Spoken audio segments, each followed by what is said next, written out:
everyone, and welcome once again to So Very Wrong About Games, a board gaming podcast about board games. I'm your co-host, Mark Bickney, and with me, as always, is my loyal co-host, Michael Walker. How you doing, Walker? Fantastic, Mark. How are you doing? I'm doing very well. We were inundated, Walker, with quality questions. We sent out the call. We said we were going to do questions 2 weeks from last week.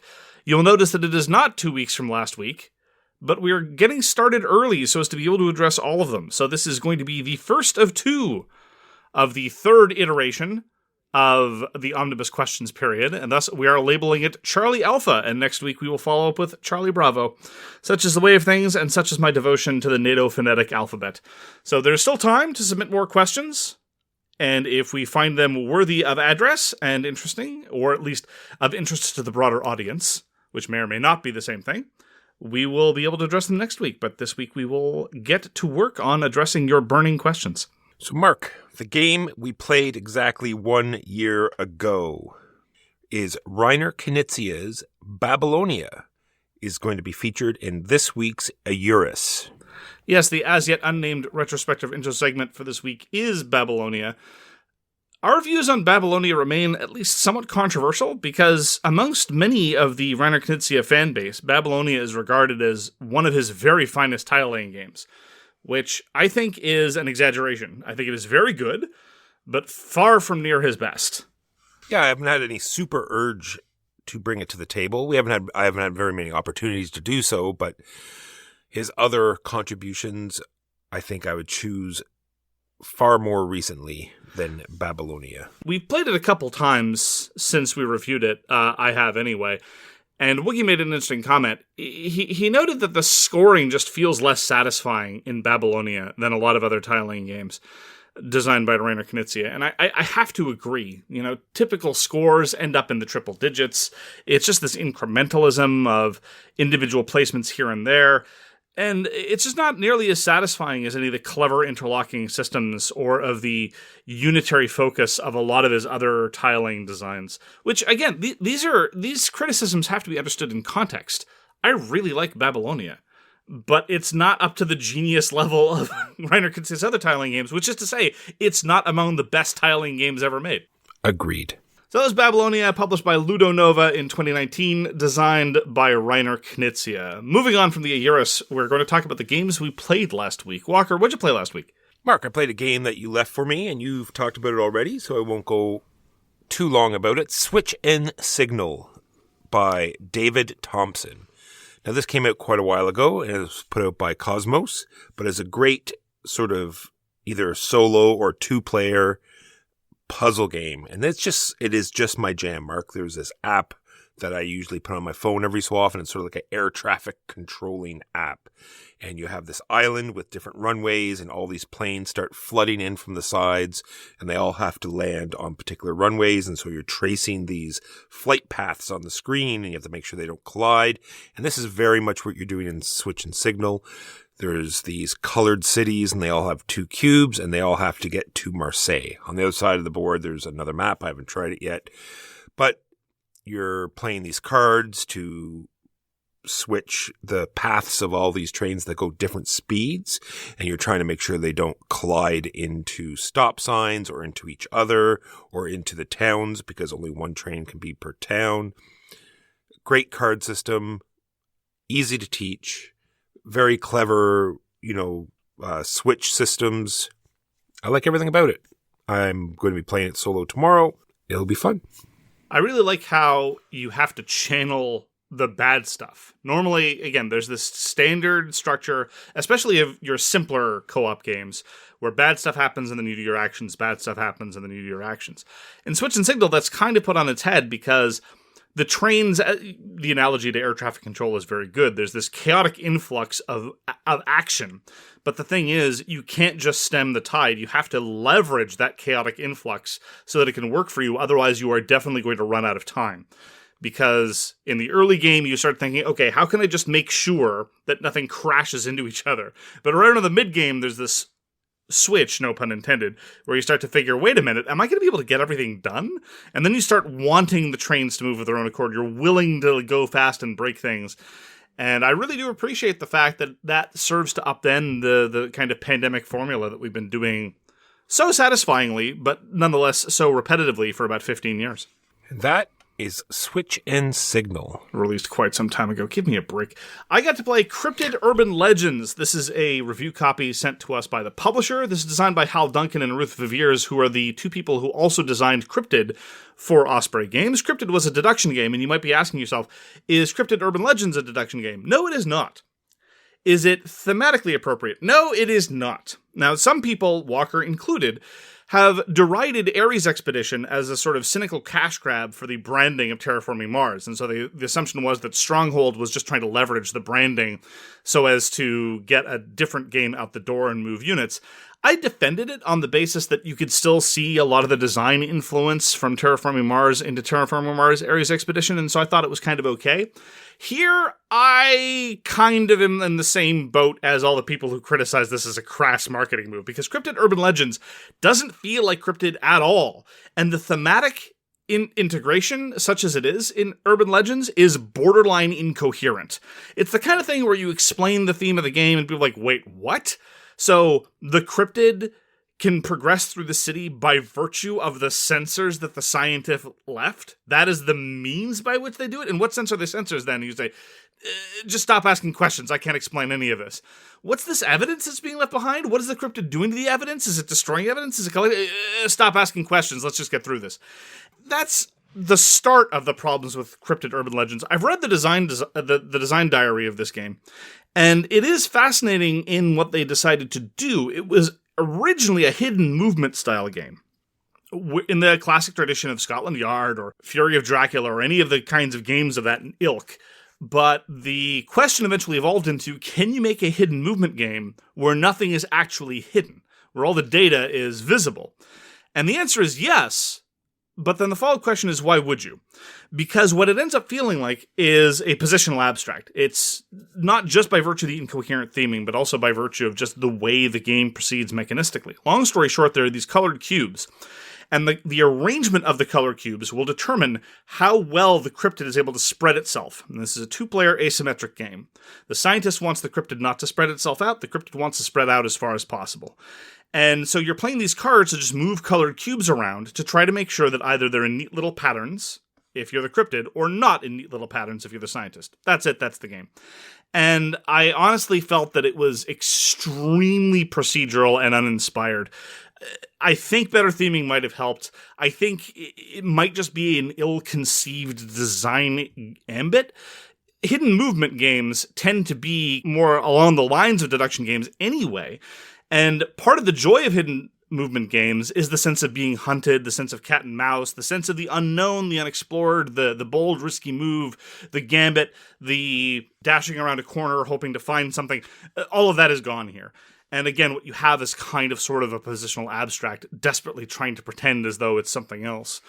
And I found it very unsatisfying. It was incredibly quick. It's easy to teach and very, very quick to play. I just didn't feel the need to go back to it. And I have to wonder, especially given that in the design diaries, there was never any mention on the part of the designers of this trying to be a Cryptid tie-in. If this was the kind of thing, this is just rank speculation, mind you, the kind of thing that I tend to discourage in others, but permit for myself because I am, as ever, a raving hypocrite. I wonder if this is the kind of thing where the publisher insisted. Who knows? But the fact that I'm left asking these questions and maybe thinking that that is the most interesting part of the game is certainly telling. And so that was my experience with Cryptid Urban Legends. I'll jump ahead to something that ties in. It's called Horrified, American Monsters. This was designed by Michael Mulvihill and put out by Ravensburger. This was a review copy given to us by Lion Rampant. And when I read the rules, I thought it was a very heavy family game where the monster would say you need to go here and do that, and that's what your actions let you do. You move and you did an action. So I thought it was just going to be very procedural. It's okay, now we go over here and we do this. And it is not that at all. It is very interesting because you have all these different monsters that you can have in the game. And the hook is they all have their own sort of mechanisms that you have to do. Where Bigfoot, you want to be in his space so he doesn't roll dice because he's away because just when he rolls dice, if he gets a special ability, it advances your turn marker or your like sort of doom track. And so if you're in a space, he doesn't get to roll those dice. We also had the Chupacabra, where all these goats kept turning up all over town, and you have to get all the goats to a certain area, or he starts eating all the animals. That was very interesting. And they all have different sort of defeating conditions where you have to have so many value of items or so many color of items, or very interesting mechanisms. And I'm looking forward to going back into it. We got destroyed, unfortunately, which was great because I would hate to win my first cooperative game. It would have taken a lot off of it. We played right up to normally. You can only play against 2 monsters, but we went against the full 3. The Bigfoot, like I said, not only do you have to, should you start in a space, but he leaves footprints around. And then as you pick up the footprints, you're turning over these picture tiles, and it's the classic, Bigfoot picture that you always see. And then you have to play like a slidey game and get them all in the right position. And if he does some things that makes you flip the tiles back over. And anyway, so they all have their own little mechanisms, and you can play with different monsters. I really enjoyed it. That's Horrified American Monsters. That's reminding me of something I said about Crescent Moon, and something it leads to a natural segue of this next game. We really are living in a post-root world where I think designers are exploring different ways to use asymmetry and ways to do it in an approachable, internalizable way, because that's often the challenge. You don't want things to sprawl too much. At that point, you've got mechanisms piled upon mechanisms. And I finally got to play Massive Darkness 2 Hellscape. Now, full disclaimer, this is a dumb dice chucker, but I really liked it. Here's why. First of all, they really upped the sense of threat of a lot of the different monsters. There are a lot of unblockable hits that large mobs can inflict on you, especially if you engage with them carelessly. It is also the case that loot system that you've always liked, whereby the mobs always show up with loot and employ it against you, that is still there, and they have done a very clever thing with the distribution of the loot, in that most of the weapons you'll get in the game will be carried by monsters. Monsters only show up with weapons, they don't show up with armor. So the specific situation that we would sometimes end up with, where the first monster that spawns has a good default defense stat, and happens to spawn with a good suit of armor, well, they're not really going to be taking damage from your piddly little starting weapons. So here, the variability is in what weapon they're wielding against you, and as a consequence, most of the treasure that you find lying around tends to be the defensive items and the utility items. If you want a better weapon, you have to go take it from the hands of your dead enemies. Charlton Heston style. And I really appreciated that. So there's these subtle little changes around the margins that really serve to differentiate it from the first Massive Darkness. It's still, at the end of the day, a relatively dumb dice chucker, but the part that's clever and really kind of cute is the asymmetry that they introduced in terms of the different character classes. So they really upped the ante on this one. I played as the rogue and a paladin. I basically played 2 heroes when playing solo. The rogue plays a bag building game. As they level up, they get better action tokens into their bag. And so they're curating their sets of actions. At the top of the round, they get to pull 3 tokens from their bag, and you can use those tokens for any kind of action you want, but the tokens will have a bonus if associated with a particular kind of action. This can be very, very simple, like this attack action gives you a bonus die. If you use it for movement, that'll be wasted. If you use it for anything else, for a rest action or what have you, then you don't get the bonus. But if you use it for an attack action, you get the bonus. All the way to specific trap diffusing actions, or actions that if used in a certain way will generate another action on top of that. And so what you end up with is a jack of all trades who's good at whatever they do, but not necessarily reliably. And I think that suits being a rogue just perfectly. They tend to be generalists, and they're not particularly reliable classes. You can't definitively say, well, next turn you have to go kill that. It's like, well, maybe I'll be in a good position to kill them, maybe I won't. And since this isn't a game that needs a lot of forward planning anyway, in Massive Darkness 2, that's just fine. The Paladin, on the other hand, as a utility tank character, consecrates certain zones, and anyone in that zone gets to leverage certain abilities. And as they level up, those abilities get to change and so forth. And so their fundamental action system isn't changed the way the Rogues is, but they nonetheless play with the map in a way that I found surprisingly interesting. And of course, then it's a question of having different players being able to leverage their abilities in a team-based way. At playing solo, two-handed, I found that reasonably satisfying. Now, there's a lot of sprawl involved. The setup and maintenance and the number of different tokens involved is, shall we say, ample. I was tempted to say massive, but I'm not a hack walker. I'm not going to engage in hacky wordplay like that. We're professionals. We are professionals. And that's one of the reasons why I sprung for the game organizer, because at the start of the game, you have literally 8 different decks of cards that need to be shuffled and set up. Who's got table space for that? Especially if you're playing solo. That will kill you when playing solo, being able to reach all those different cards. You practically have to stand up and take a walk just to get to the monster deck. No. So I sprung for the organizer. I'm going to have to put the tokens in a Plano. It's a whole thing. Just keeping it manageable for one player is a bit of a challenge, and that's not even counting the minis. So can I recommend Massive Darkness 2 Hellscape? Not really. I mean, it's really expensive. It sprawls like mad. At the end of the day, it's still just a dumb dice chucker. I have an endless enthusiasm for this kind of dumb dice chucker, especially when they do something clever, and I really do like the miniatures. I will give a minor shout out to CMON's artistic development. They've kind of grown with the hobby a little bit. I will point out the Barbarian in particular. The Barbarian is a massive, hulking, chubby woman who's dressed appropriately. You don't have the conventionally attractive chainmail bikini type. This is a person who looks like she could rip your head off if she wanted to, and also that she's not particularly interested in looking pretty for the eyes of the male gaze. And so I really appreciate developments like that. And so it's a welcome change from how things used to be, because dungeon crawls, as a rule, tend to be among the worst offenders in terms of art presentation like that. And non-standard body types, especially for women characters and when they're dressed appropriately, well, appropriately. I'm not suggesting that any level of this armor and this amount of skulls and pauldrons is what you would call functional. I mean, appropriately in the sense of representation of the hobby. At any rate, I do not recommend Massive Darkness 2 Hellscape, but I will happily play it, and I will look forward to going back to it again. This is very, very much a personal kind of recommendation and slant. And so, over the course of the coming week, I will be involved in the non-trivial labor of ripping open the 72 expansion boxes and desperately attempting to organize it in some way such that my sanity does not quail and crumble from the pressure.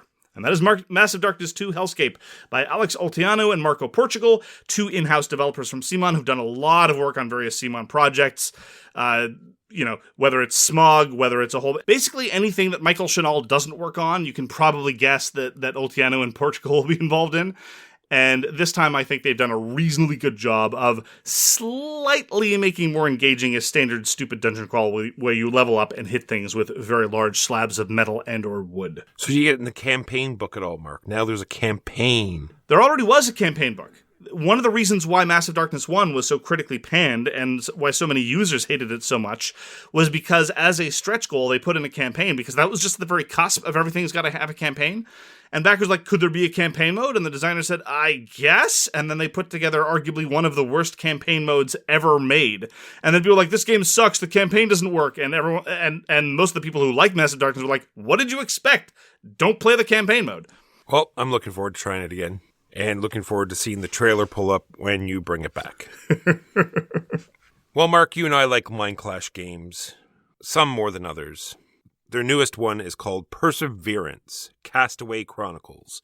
And they did something, I think you could actually use the word revolutionary here, Mark. Right? 2 games in one box that use the same components that are supposed to be, they're tied together thematically, but play completely differently. I haven't played the second one yet, but I did get to play episode 1. And what's happening in episode 1 is that your ship has crashed onto this mysterious island. And guess what? There's dinosaurs and they start eating your people.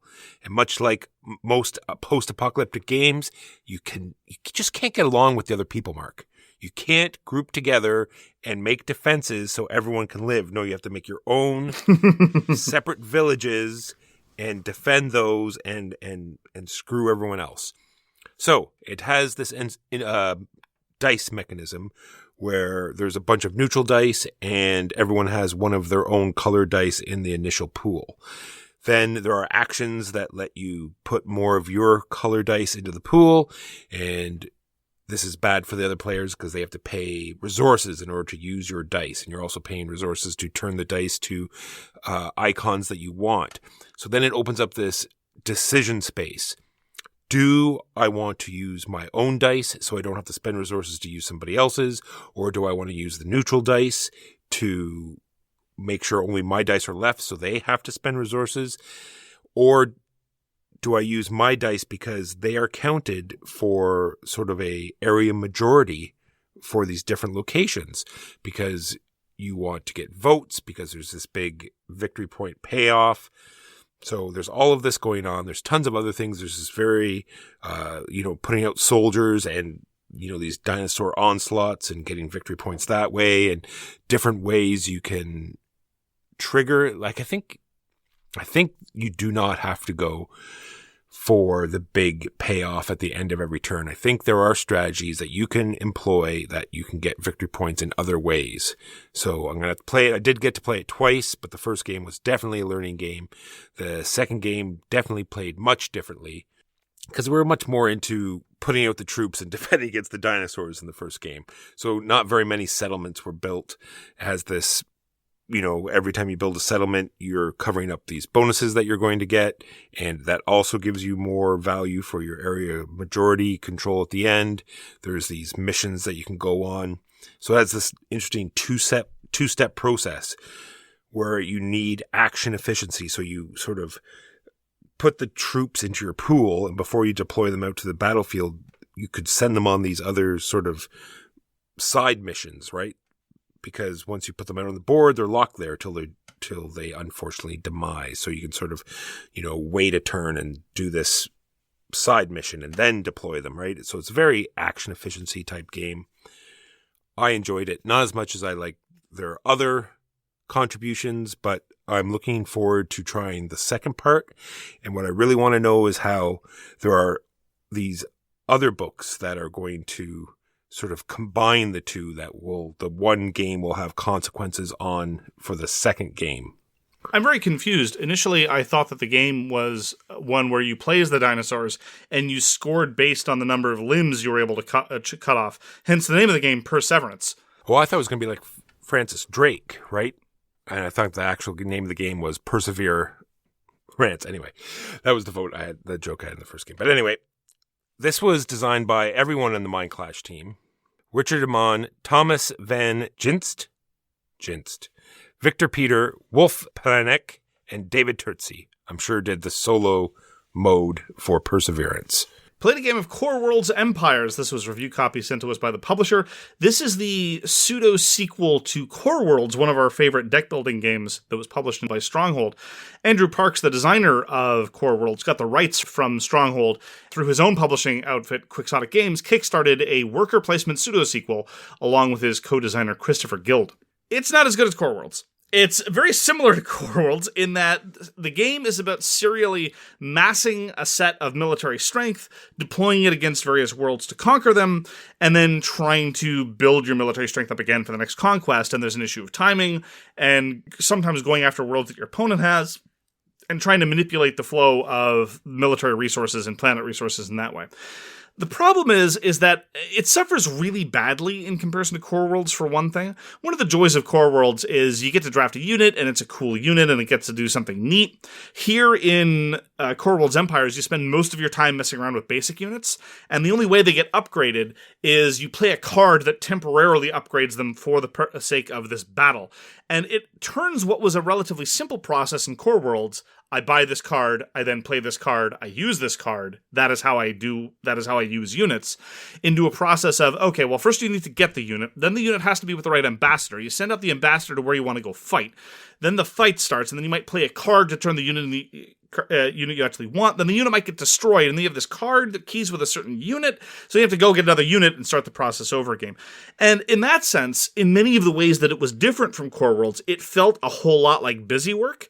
It just felt like, well, we could probably have the same effect and the same feeling game in a worker placement setup, but let's introduce some extra steps and more lattice work to what was going on. And I didn't really feel that added much to the system. Furthermore, there was also a kind of a fragile economy to Core Worlds Empires. There's a whole bunch of different upgrades you can get, a whole bunch of different types of units that you can purchase, but again, they're just basic stat units. This one is 2-1. Oh, well, this one's 1-2. Okay, these are the different units that are available. But The way you get them is through action spaces. Action spaces are keyed to planets, and you are going to see, especially in small player count games, a small fraction of the total available unit spaces enter the system. This isn't like Agricola, where the action spaces are all going to come, but in a random order. This is more like if you tripled or even quadrupled the number of available action spaces, and you only see about a third or a fourth of the action spaces on any given game. And many of these action spaces will be controlled by your opponent.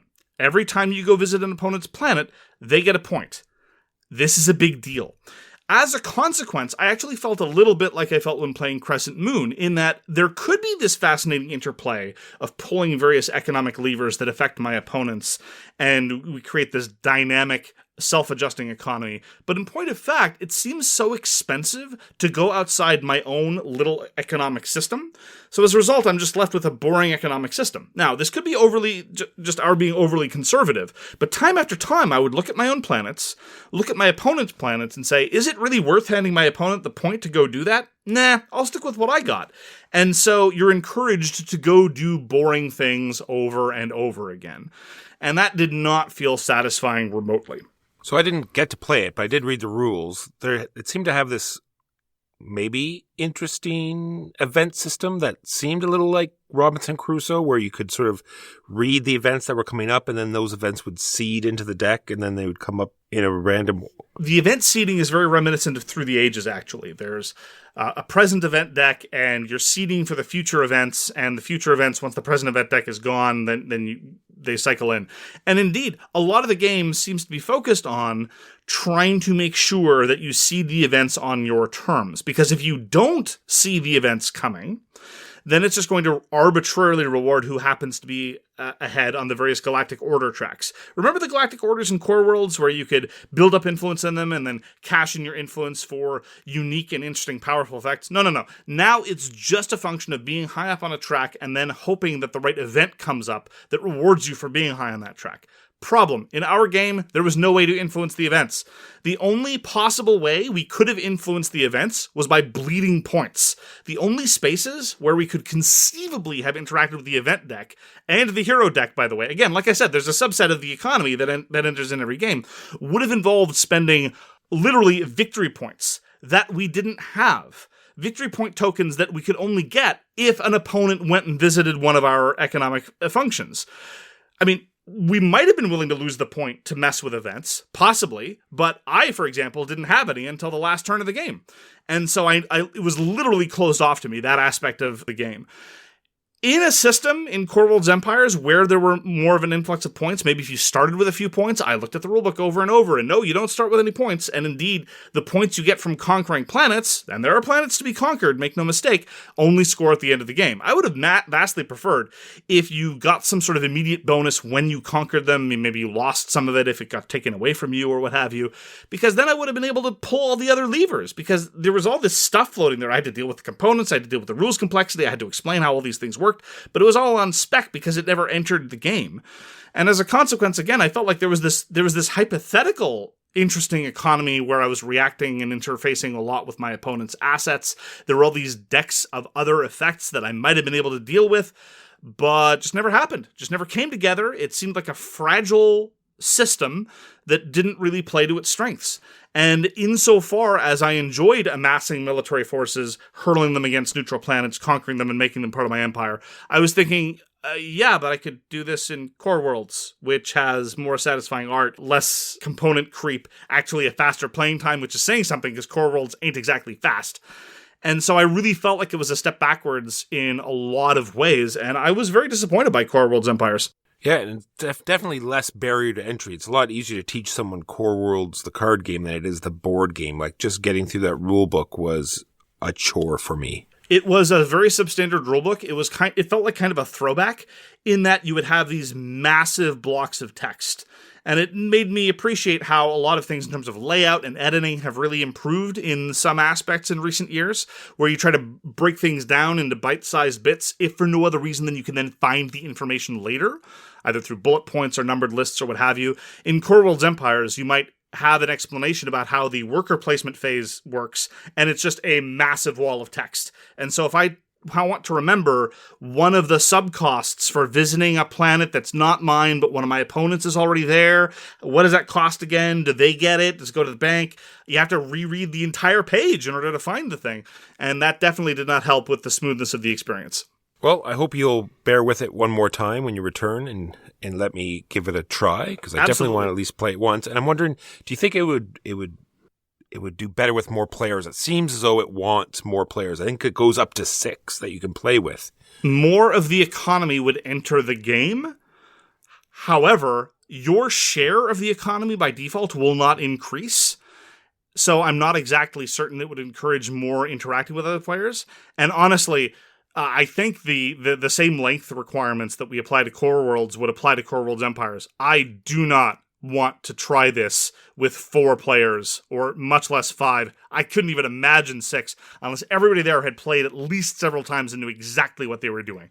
And that is Core Worlds Empire.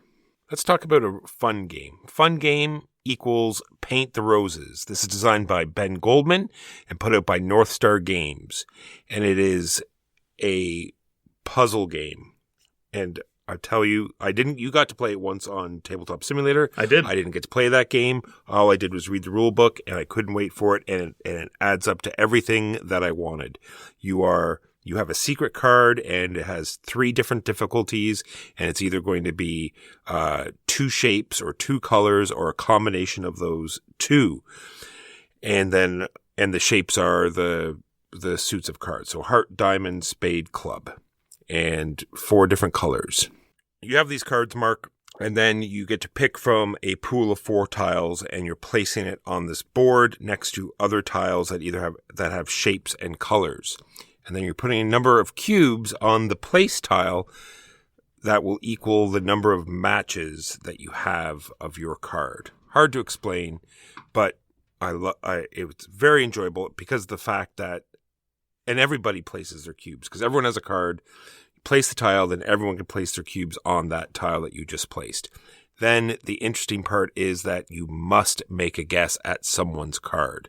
So you're looking at the cubes, you're looking at the difficulty level of their card, you're trying to make an educated guess on what their card is, and then you're paying the price if you didn't guess correctly. So the queen, it's this sort of score track, and the queen goes faster if you guessed wrong. And then you're going to pass some of these rabbit markers that will add to her movement. So she moves every turn. But if you guess wrong, she'll move double. And it came right down to the last turn. They had a 50-50 guess at my card. And they guessed wrong. And she surpassed our space and lopped off our heads. One of the great things about what Paint the Roses does in terms of a cooperative deduction game is it does something that we've talked about in terms of other games where cleverly you get to be simultaneously the one with hidden information while trying to suss out everyone else's information. There's not this asymmetry like you would get in Codenames. We love Codenames, but there's this weird disconnect between being the code giver and the clue receivers. And it feels like there's this sense of literal distance and alienation from the rest of your team sometimes. And it's much more engaging and dynamic, and it rewards more elements of your thinking patterns to be constantly guessing as well as giving clues. And when you layer that on top of a very, very simple spatial puzzle, so simple that even I'm able to appreciate it, Paint the Roses gets a lot right. And I'm glad you enjoyed it. I liked it because, we're streaming most of our games, so we're streaming this, and the listeners could sort of look down on the board and they could make, help us out with guessing, stuff like that. So that was fun as well. Well, you can blame them for your loss then. We 100% did, especially Ben. Looking forward to playing the physical version. I imagine the Bakelite tiles must add to the experience. Oh, yeah. Super clickety-clack. And it's double-layered board, so they slide, into that. The drafting board, you can pass that around. It's this super thick double-layered board as well. Oh, great. Everything about it. Does the box cover have spot UV? I think so. Good. Otherwise, it would be literally unplayable. Unlike Wonderland's War, the game trays are actually super helpful because there are... Because I didn't look into it very much, but there looks as though there's actually a story mode. So what we've played was just the basic game. And now there's all these sort of like theme decks. And I think you sort of go on sort of like a story. Now you need to find this and play. I'm going to look into it more, but it seems very interesting. And all of that stuff's on the bottom, so you don't have to worry about it. It just has this one tray on the top. There it is. Set it up. and you'll be glad to know, Mark, I just chucked everything out of my Wonderlands War box. There are no more game trays, no more chip trays, and it looks kind of funny because it's less than half. I don't know how I'm going to store it because literally everything is like in 1/4 of the box. But don't you feel unburdened? I do. It's like all you do now is hand everyone because I put everyone's components in their actual chip bag. So you just hand out the bags, put the board out, and you're playing. None of this, I go into this box, I go into that box, I go into this tray. Yep. Anyway, so glad I pulled the trigger. Well done. So a recently concluded Kickstarter was for a game called Envelopes of Cash, and we have a pre-production version sent to us by the designer.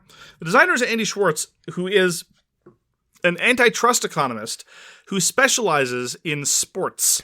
And Envelopes of Cash is about corruptly recruiting a football team in the American college football system.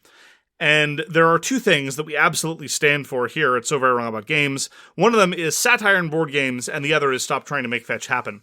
And this absolutely is brilliant satire. You are literally sending runners with corrupt goods in order to bribe promising high school athletes so that they will join your football team. You can corruptly manipulate the NCAA's ranking system. You can undermine the academics of the various people that work for your nominal educational institution. It is fabulous. The start player is the person who most recently suffered from wage theft. There is just lovely, lovely cynicism and satire threaded throughout the game. The actual game itself of Envelopes of Cash, I can summarize it very, very simple. It's Macau. It's Stefan Feld's Macau. The extent to which it's similar to Macau is really quite aggressive. Now, there's some differences. The draft is a little bit more sophisticated, and I very much appreciated that. It helps smooth out some of the start player issues that Macau often had. But it maintains one of the key elements, which is to say you roll some dice, and you get to draft a couple of dice non-restrictively. Everyone can draft the same ones if they want. And you will get that many resources of that color in that many turns. Draft a gray 5, you'll get 5 gray resources 5 turns from now. And the trick is you cannot save resources, and everything costs a very specific bundle of resources. And that trade-off in Envelopes of Cash, as well as in Macau, is extremely satisfying, because you've got these cards on the one hand that you would really like to get played, but they cost specific combinations of colored resources, and you'd really like to draft that kicker out in South Texas, and that kicker in South Texas really wants to be bribed with yellow envelopes of cash, and so you figure, well, I can get the Envelopes of Cash 3 turns from now, but I'd really like to go to Oklahoma because I can go bribe that punter right now. Wait, a punter and a kicker are the same thing, right? Sports ball.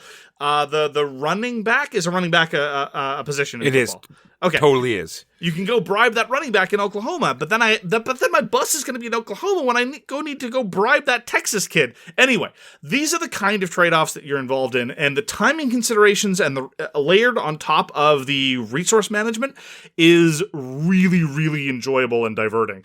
That on top of the incredibly well-executed theme. This isn't one of those things where you read the rulebook, chuckle a little bit, and then you go play then you just go play a game of resource management. It is very transparently obvious that what you are doing is you are running a coach to go grease the palms of some ignorant kid somewhere out in the Midwest. And it is impossible to ignore that. And that's part of the appeal of the game, quite frankly. So if you hold sport in high reverence, if you think that the purity of sport is such that amateur athletics are sacrosanct, I do not recommend Envelopes of Cash.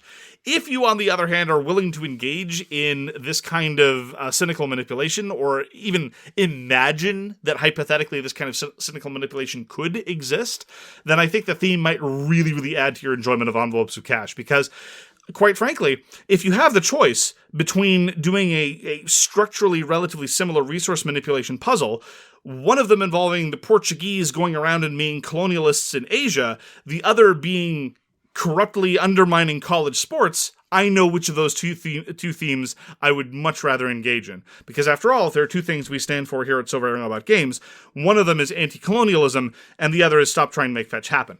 So I think that the retheming is marvelously successful. I think this is one of the most successful rethemings I've seen in a very long time. And I had a great deal of fun playing the game as a consequence of that. As it currently stands, The rulebook, although not entirely finalized, does not specifically acknowledge its inspiration from Macau by name. I think that should change. Stefan Feld is credited as an inspiration, but so are a number of other Euro designers, and so I think that extra step really needs to be done and said this was inspired by Macau. I wanted to decolonize Macau, the board game, and I also wanted to issue a satire and critique of a social institution that I know a fair bit about, and I think that that's exactly the kind of thing you should put in a rulebook. You can go late pledge for it now if you want. You can just find envelopes of cash on Kickstarter. I know a number of people who just getting the elevator pitch of the game desperately want to play envelopes of cash. So I think I'll have several opportunities to play again in the future. More to follow, but I had a great time with Envelopes of Cash by Andy Swartz. Speaking of Kickstarter fulfillment, Fjords. So Fjords first came out in 2005 by Fons Benno DeLonge. And now Phil Walker Harding has sort of redeveloped or sort of done some new design work. And now there is a new copy of Fjords. I never played the original. This game is amazing. It has a very Blue Lagoon feel to it. There are 2 phases to this game where you are building this Carcassonne type map, mountains, water, plains. And while you're building this map, in the first phase, you are putting out these huts. And you have 4 of them, and you're putting them out until all of the tiles out of the bag are gone. And you're picking from a pool of 4. Once all the tiles are out and the map is built, and hopefully you have your 4 huts, you didn't wait too long to put them out, then you are putting out Vikings. The Vikings must go adjacent to another Viking or adjacent to your huts.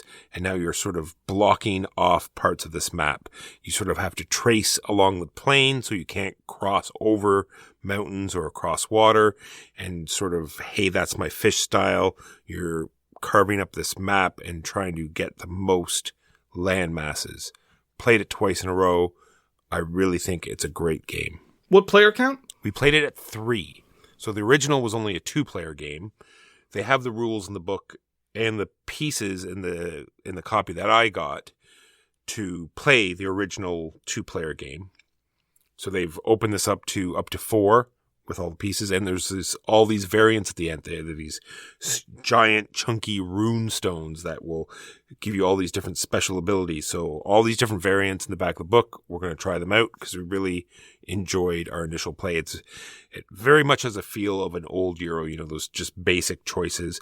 But it's the first key about, I'd say, maybe 5 to 10 placements of the initial Vikings where you're deciding from your 4 huts you're going to be blocking people off and where to put pressure, where to force people to play before you cut them off, or where you can see you're getting cut off.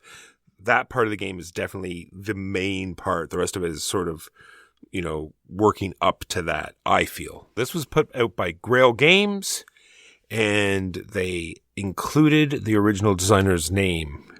Believe it or not. More on that later in the news, I'm sure. Finally for me, played Capital Lux 2 Pocket. So there was a game called Capital Lux. A few years later, there was the follow-up, Capital Lux 2, in 2 different versions, Pocket, and then Generations. Capital Lux 2 Generations is the big box edition with a smidge more content and a considerable increase in volume. This is designed by Eilif Svensson and Christian Amundsen Ostby, the latter of whom designed the Escape real-time cooperative dice game, and the pair also have designed a number of very successful Euro games, well, successful from a design perspective, among them the Magnificent. And I really think that on the strength of their design output, and including my enthusiasm for Capital Lux 2, I'm really going to have to keep an eye open for this Norwegian pair, because I think they've really done some interesting stuff. I spoke a few weeks ago about playing a game with Mr. Beard called Khmer, which was a very, very simple Japanese game. Minor sidebar, a listener reached out and pointed out that in the actual Cambodian language, the word Khmer, which refers to the Cambodian people, isn't pronounced that way, and the only reason why we say Khmer is a legacy of French colonialism. QV, our stance on colonialism, and the way the word is actually said is Khmer, so Khmer is routinely mispronounced, and we should instead be calling it Khmer. Anyway, moving on.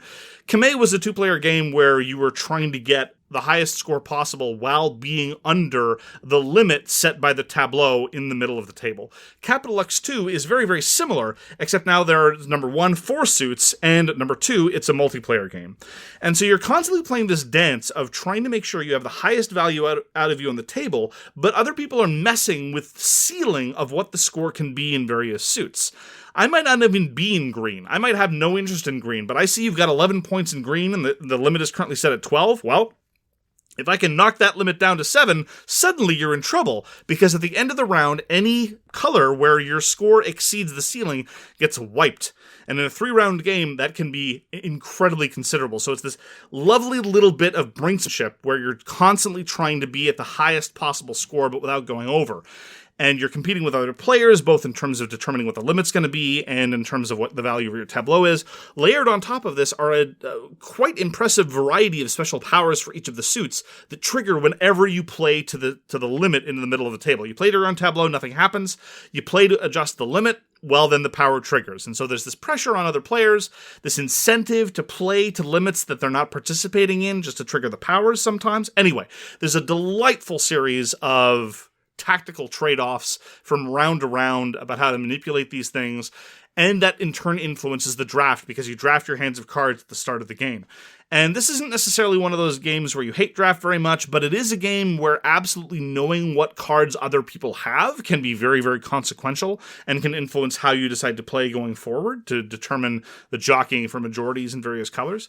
I was very, very pleased with my experience of Capital X. Very approachable, very quick, lots of tense decisions and surprising moments of delight and frustration. And I'm looking forward to trying some of the other power combinations, because we were playing in the intro baby mode, and even in the intro baby mode, the powers and abilities were still very cool. So more to follow, one hopes, on Capital X 2. Those are the games we played this week. And now on to the news and why it doesn't matter. Mark, I'll just go over by what I was going to say before. Apparently, Age of Steam Deluxe by Martin Wallace is getting reprinted. But because it's getting reprinted, it's no longer designed by Martin Wallace. Yes, this is part of a very, very long, incredibly complicated, very toxic and acrimonious dispute over the rights of Age of Steam, which goes back a long time. So, if you want some Age of Steam, it's on Kickstarter right now. Lots of different new maps. If it's your thing, check that out. Mark, Incognito. I think people know, at least you know, that is one of my favorite games. It's a 4-player only game. You are teamed up with one of the other players, but you don't know which one. So you are trying to deduce who the other spies are, because you know who you are, and you're always teamed up with the same spy every time. So you find out that that's Madame Zaza, then you know that's your partner. Then you have to find out which actual spy shape there are, because there's 4 different sizes. So you know that you're the short one. You have to find out, they're the tall one. And then you look in the book. This is very summarized, not exactly how it goes, but anyway, then you look in the book and you say, okay, if I'm Madame Zaza and he's Finkelbottom and I'm stout and he's tall, then our mission is to do this. And you're doing all of this without talking to anyone else at the table. So you look at your little chart. Okay, that means we have to have the yellow medium guy and the black medium guy on square C. And then you sort of move them there, and then you sort of just all announce, we win, out in the middle of nowhere. So that's how Incognito is played. It's getting a reprint, so I'm super happy that more people will be able to try it. I've always said it was a great game. And that's that. Incognito. I don't know, man. Decorum sounds right up my alley, because at least you get to be passive-aggressive about what's going on. David Thompson news. I repeat, David Thompson news. In a few days, so possibly by the time you hear this, on the 12th of May, on GameFound, his next solo game will be available called Resist, all caps with the exclamation point. I won't shout out of deference for our listeners. This is a game about the Maquis fighting against the Franco-fascists in Spain during the Civil War, and it's a David Thompson game, so I am very much looking forward to it. That is Resist on GameFound on May 12th. So I got to play Point Salad this week, and I had no idea that it is now going to get a Pokemon version, Mark. Are you excited? Really? Yeah. This isn't some weird fever dream that got infected to you from some other podcast host? It's real. This is happening. So Point Salad, I had no idea. I remember it got some buzz, but it was very interesting. It's the two-sided cards. You're either grabbing vegetables or you're picking the scoring mechanisms that are on the back, so you can sort of see what people are collecting, so you can make sure they don't get the points, but we want to make sure that it's not getting you negative points, or are you picking things that are getting you points? It's this interesting trade-off. Now you get to play it Pokemon style. Yeah, I liked Point Salad. It was enjoyable. So Mark, Kingdom Builder. Everyone loves Kingdom Builder, but maybe you didn't get a copy of Kingdom Builder. Well, now they have Kingdom Builder Empire Edition. And you can get your copy, Mark, for only $325.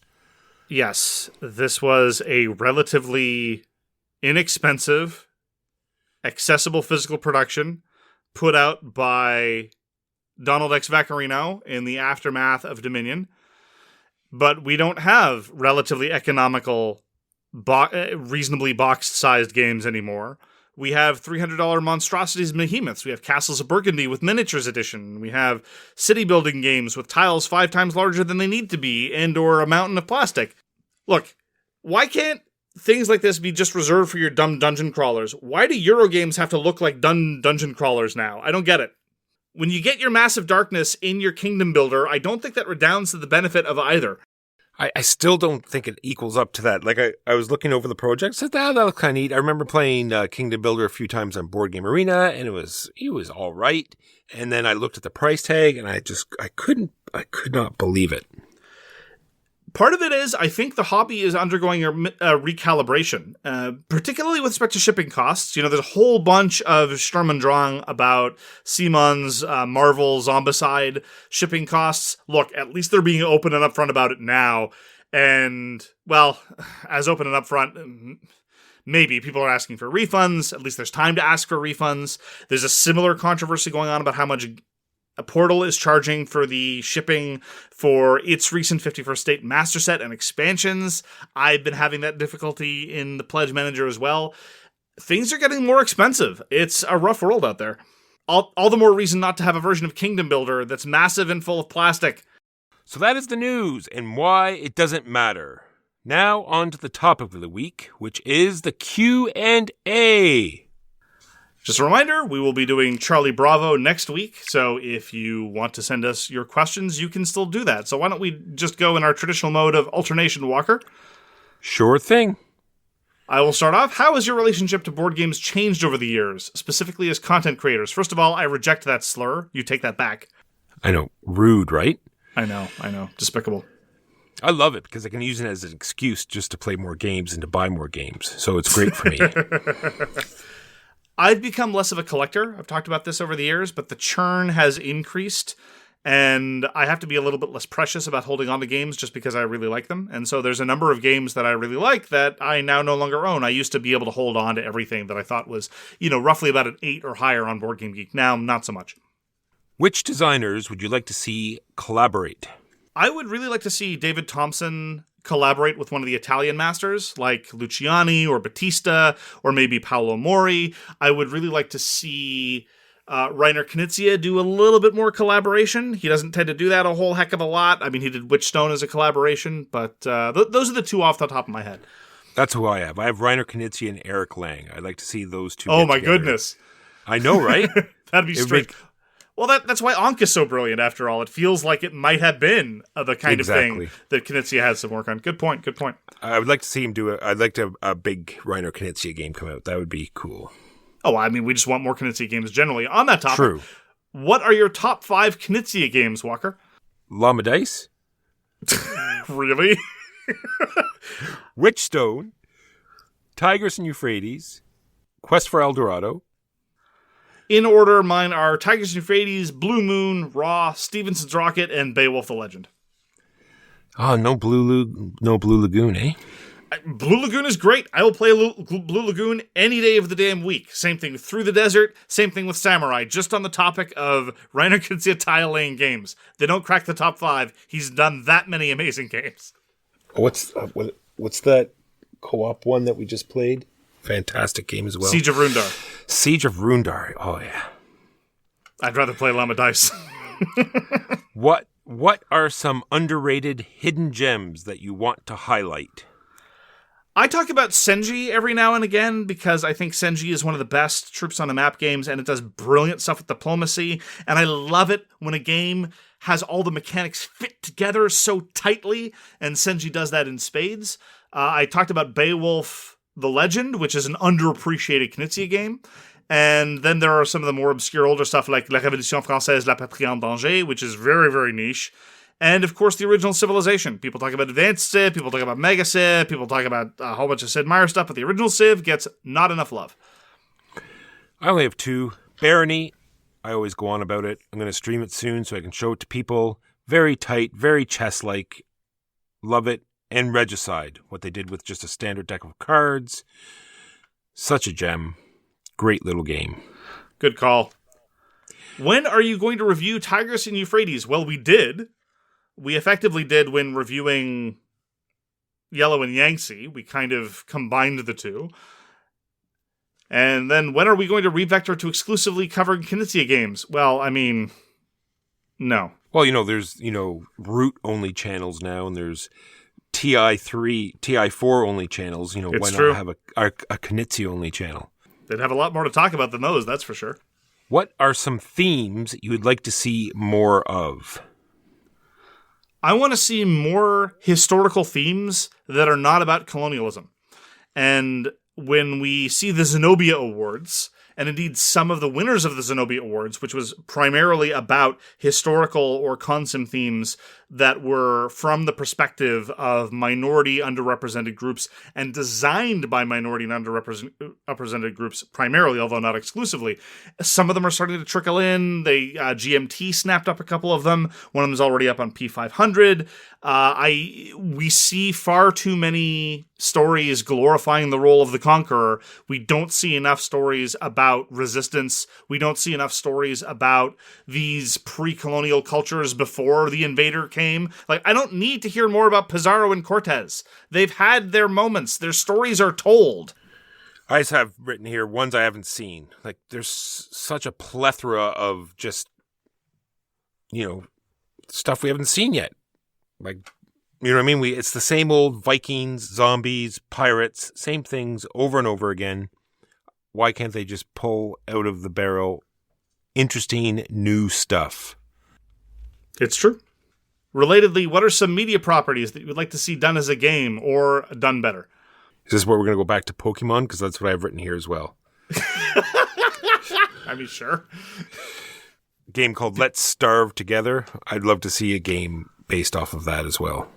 I wouldn't mind trying to see some King of Fighters love into some of the two-player card battlers. There might be the opportunity to do a really weird Donnie Darko game, maybe a thoroughly bizarre Hedwig and the Angry Inch game. Those might be nice. The Lion in Winter, I think, might be good for some sort of historical consim kind of thing. And I do wish that Steven Universe and Scott Pilgrim had slightly better adaptations available. And for what it's worth, there's always room for more Macross. Always more Macross, yes.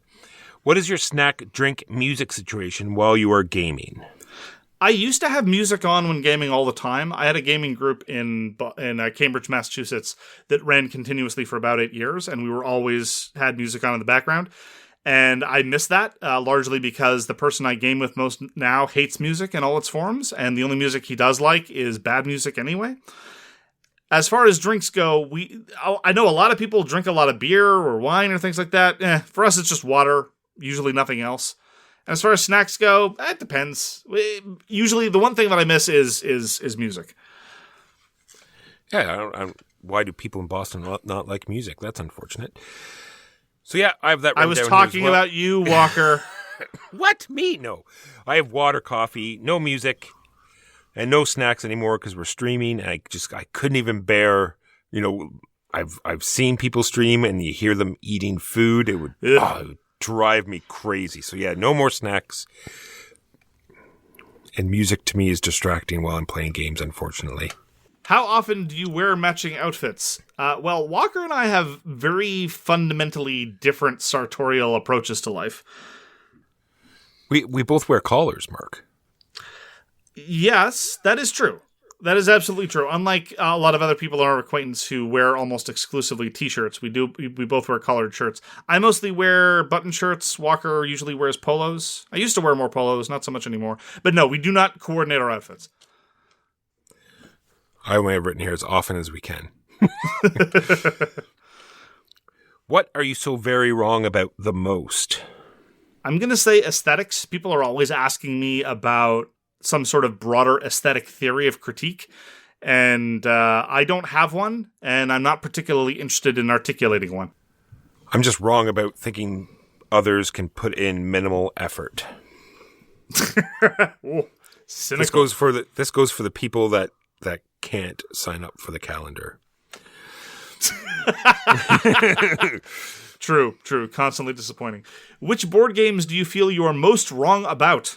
I think it's just mostly lighter games. Like I'll read the rule book and I'll think it has an interesting hook and I'll say, oh, I'll grab this. So hopefully there's more there, and there's never more there, Mark. It has that interesting hook and it doesn't bring anything else to the table.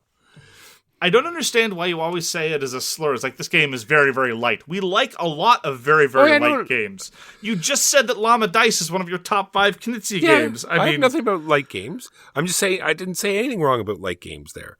I just said that all right. I put faith into some lighter games. Okay. When like I said, but not all. There's lots of light games I like. I just talked about. I am the most wrong about dumb dungeon crawlers. If Stefan Feld released a game that is like a small bit derivative, I will give him endless crap. I think justifiably, but I will happily play derivative dungeon crawlers pretty often. So long as they move at a good clip and they do something cute and the components are nice, I'll play dumb dungeon crawlers. Which board game is the world most wrong about, Walker? I don't know. Are we slinging slop here? Nemesis. That's what they're most wrong about. Good call. I regret not putting Nemesis now. I put down Twilight Imperium. Oh. Yeah. Low-hanging fruit. Not really. What are your top 3 designers? Please stop doing this. I have bloated, unfocused, and unstructured decks, lazy imperialist, colonialist, or orientalist themes, and roll and writes with no interaction. Well, our first ones were the same, just worded differently. Not having graduated decks. Yep. Poorly written rule books. Oh, yeah. And play testing in a bubble. Yeah, those are difficult nuts to crack, that's for sure. Which mechanisms are most outdated, and why is one of them dice combat where you hit on 5+ or 6+? I couldn't think of anything that stood out to me. I think mechanisms, the combat, it's just easy. They want to make, when they don't want combat to bog down their game, it's easy just to roll dice and 5-6 you hit. I like combat systems that work that way. Yeah. They let you have buckets of dice. You get a nice, even probability curve. It allows for lots of good and easily applied modifiers. I have no problem with that as a combat system, especially when you see what a lot of the other overcomplicated combat systems exist out there, Nemesis being one of them. The one I've got here is, this isn't so much a mechanism as a dynamic that we keep seeing over and over again. A and B fight, C wins. Why are we still having this problem? I mean, games have shown a number of different ways to solve this issue. And yet it is still the case, sometimes in Euro games, very often in conflict games, you have these situations where you get into fights and everyone involved in the fight loses, and the person who stands aside wins. Sick to death of it. Which types of games are missing from the hobby? There are not enough co-opetition games. By this, I do not mean semi-co-op. By this, I mean the same kind of dynamic as Sidereal Confluence, where you're operating competitively, but you compete by cooperating better. I think there's lots and lots of room for that. Negotiation games have fallen out of style, and I think co-opetition is a great way to do that. Also, meaty dexterity games. Why are there not more meaty dexterity games? That's what I have as well. More gamey dexterity games. Yeah. What older game would you champion for a new edition, Walker? I was trying to think of this, Mark. I came up with Forbidden Stars because it sort of got canned and there was a bunch of extra factions in the works, so I would like to see Forbidden Stars come back with a different theme and lots more factions. I wouldn't mind a new edition of Civ with the Western expansion map. I don't think it would sell well, so I guess I'm not disappointed that they're not going to try. And I think a new edition of Senji might get some traction. And would you change anything in either of those games? Well, for Civ, I'd want new, better artwork. And for Senji, there's a designer-suggested variant for the Autumn Turn Order, which I would suggest being mandatory. Everything else, I'd pretty much want the same. Yeah, the thing I would say would be the player count. I would worry that a reprint of Forbidden Stars would push a 5-6 player game, and that would be awful. Oof. Well, on that topic, at what size group do you break into multiple tables? I'd say 6 is what the number I put here. For me, it's 8. There are lots of really good 6 and 7 player games that never get played because the moment there are 6 people around the table, everyone's like, well, we're obviously breaking into 2 groups of 3. No. I want to play Quartermaster General. I want to play The Resistance. I want to play Sidereal Confluence at high player counts. I want to play Civ. There are lots of great games at that player count. If you say so. What is your favorite dexterity game for newish players that are wholly unfamiliar with dexterity games? So I put here, I think if people aren't familiar with dexterity games, it's best not to have them moving around too much right off the beginning. So I put Flick of Faith and Men at Work. So you're not running around the table. You're not, putting on one-man shows. You're not high-fiving strangers. You're sitting pretty well in one spot and flicking discs and or stacking stuff. I don't know if I'd go with Flick of Faith because it's got a area majority thing going on in combination with the dexterity. I just put Rhino Hero Super Battle, Ice Cool, and if you want to go super minimalistic, some of the old French dexterity games with wood pieces like Mur de Pise or Beausac. I think those are good suggestions for entry-level dexterity games. What IP that you haven't seen in board game form would be an insta-buy for you, Mark? The Dark Tower and Star Control. I was trying to think of something a little original. It was like Death Note. So imagine if Death Note was sort of like a hidden role game. Yeah. And, the certain people started dying, and from those people you had to figure out who the actual person that was holding the book is. I thought that would work out kind of cool. Sure. So, your life depends on beating me in a game. What game do you pick to play, Walker? Junk Art, kick your butt.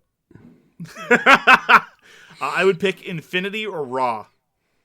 And in either case, you would be very dead, my friend. Mark, what is your favorite historical fact or antidote? I believe it is pronounced anecdote. Oh my goodness, antidote. Mark, your historical antidote. It's, pushing penicillin on your foot fungus. Yes, well, I don't know if anecdote. I don't know if you've heard about this, Walker, but on October 27th, 1962, Vasily Arkhipov saved the entire world. I don't know who you're talking about. Yeah. What I like to talk about is World War II. The Canadians got all of their vehicles from Britain, and then we modified them, Mark.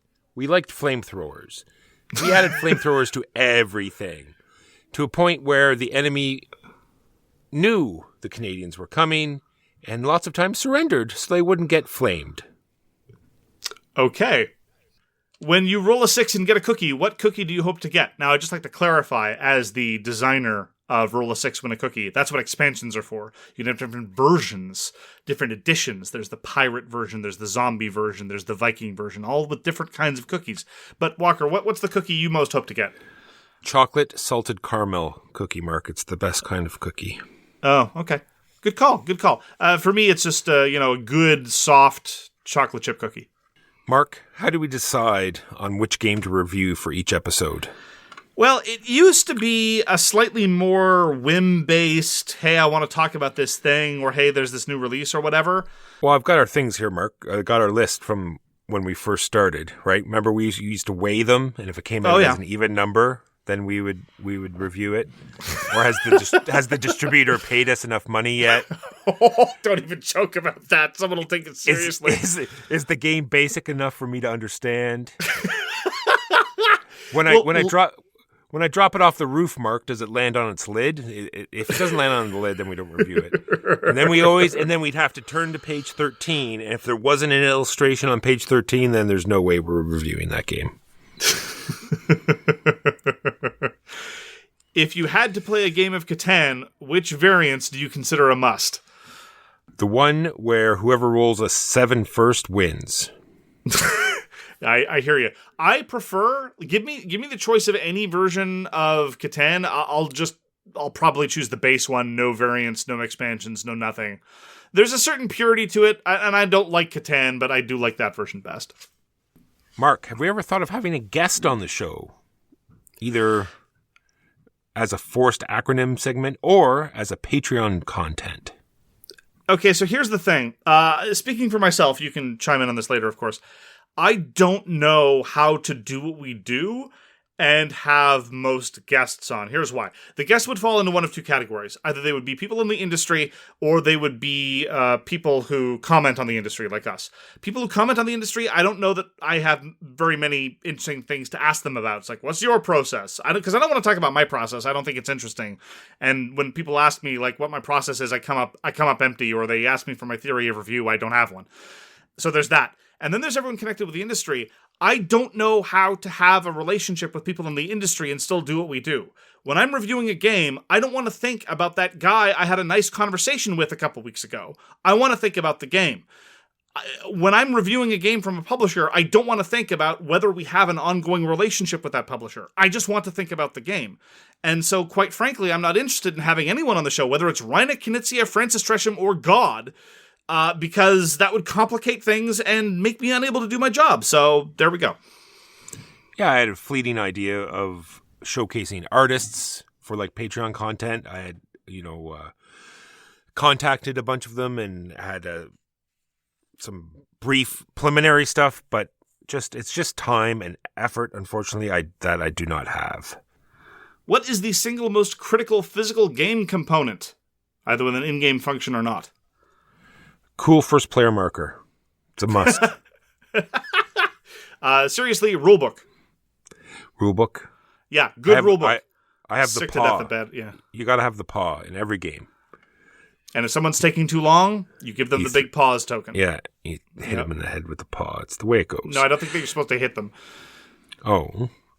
Mark, which designer does the best job at integrating decisions about risk into their games? I mean, shocker, Reiner Knizia.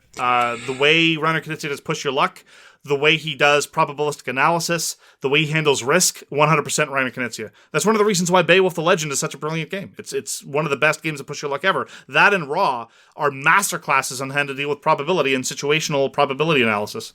Your answer, Walker?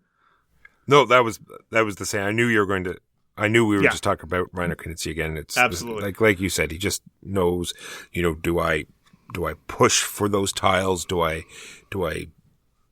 make a chance whether he has enough reds? All of this stuff. Yep, absolutely. It is the best. So the next few questions I think are mostly from me. Favorite philosopher of all time, Immanuel Kant. Lucy from Peanuts. Okay. Philosopher I dislike, Hegel. Yoda. Philosopher that grew on me, Marx. Hypnotoad.